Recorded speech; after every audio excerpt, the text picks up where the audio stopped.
Hey everybody, it's Persley, and today we're going to be going over anger.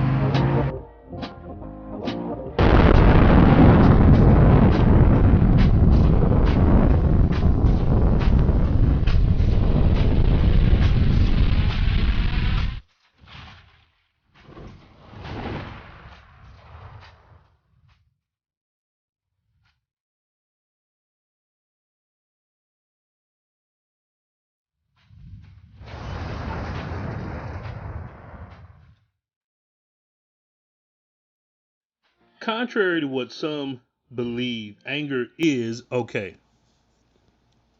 It's how you respond that could be the problem. Anger is a self defense mechanism to let you know something is wrong.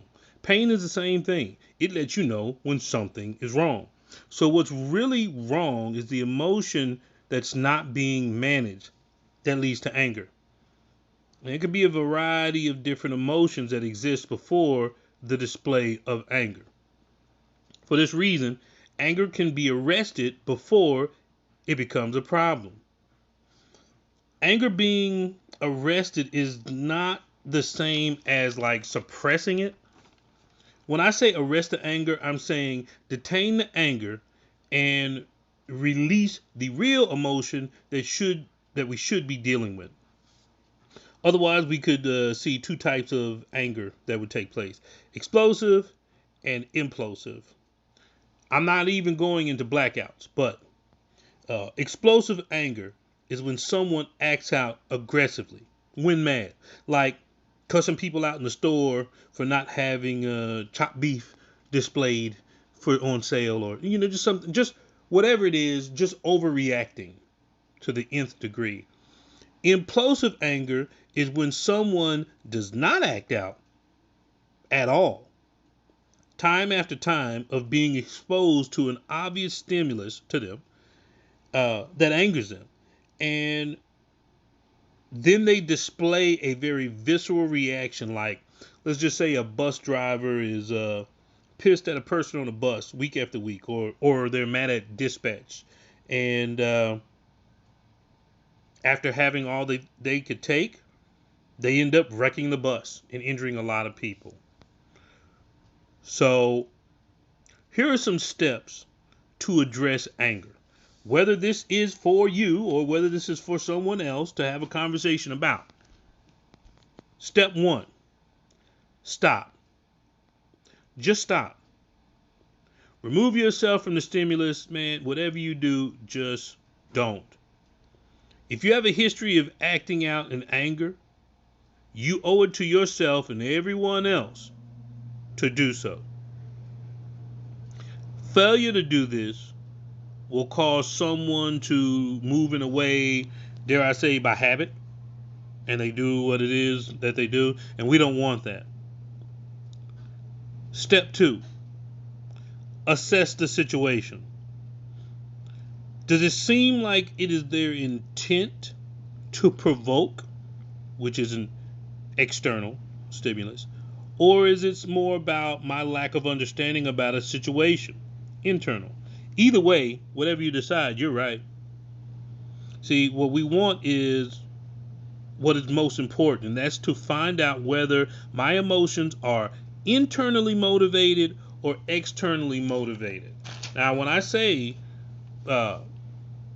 internal emotions, I'm talking about being able to resolve an internal emotion that's rooted in addressing our cognitions, or being able to resolve an external emotion from an outside stimulus, which would be rooted in our behavior. But first, we must recognize that emotion. Just kind of as an example, anger could be a way to avoid grief or guilt, or anger could be a way to obtain respect or gain control. Now, for me, step three is using humor. Think of something funny as a way of grounding yourself.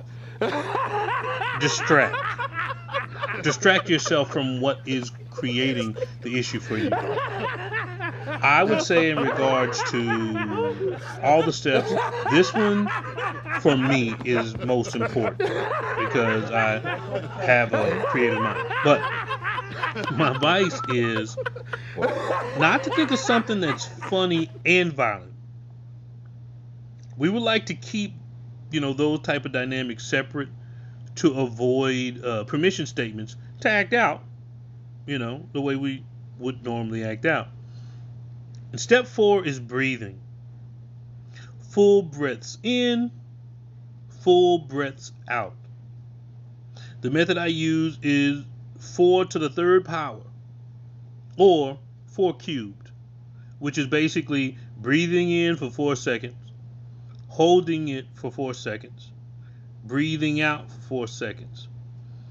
You can increase or decrease the amount of time you want to breathe in or breathe out. You just don't strain yourself or not take full breaths. Step 5 is your mantra, or creating a mantra. Now, mantra are they're words, basically. They're words that assist in concentration, or basically it's a slogan. For example, a mantra, I'd say, is "I've got this. It doesn't have me. I've got this. It doesn't have me." Some people might say, "Too blessed for stress. Too blessed for stress. Too blessed for stress." Whether you say it out loud or you say it under your breath, what you're doing is, I don't want to necessarily say a totem, but what you're doing is that's your anchor. Your mantra is what you say to make you remember, or to help you to remember what's most important, what you need to be doing. And whether that is not acting out or doing something proactive about it, or keeping yourself safe. Now, there are specifics to address these steps in someone's life because each person's situation is different. So if you want more information, please feel free to reach out to me, and we could set something up to address your scenario and put ourselves in a position to start managing our emotions, or more specifically, our anger. Because as I said before, it ain't bad to get mad. Anger is okay. All right, well, hope y'all enjoyed the video. If you have any questions, please feel free to contact me, and I'll get back to you as soon as possible. Till next time, peace.